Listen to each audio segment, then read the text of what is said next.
Welcome to Samba Samba. Enjoy the video. In this video, I will explain how to change your MGZS key battery. First, gather your tools, a small flathead screwdriver and a fresh CR2032 battery. This common battery type is readily available. Having the right tools makes the process quick and easy, ensuring you can get your key working again without any hassle.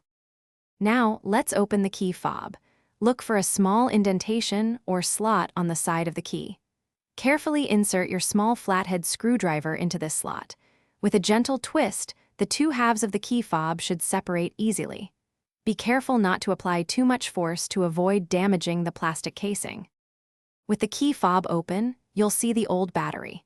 Take note of its orientation, usually with the positive side facing up. Gently pry out the old CR2032 battery. Now, insert the new CR2032 battery, ensuring the positive side is facing the same direction as the old one. This ensures proper contact and function. Finally, it's time to reassemble your key fob. Carefully align the two halves of the casing. Press them together firmly until you hear a click, indicating they are securely fastened. Once reassembled, test your key fob's functions, like locking and unlocking your MGZS, to ensure the new battery is working correctly. Thanks for watching. Consider subscribing if we helped you.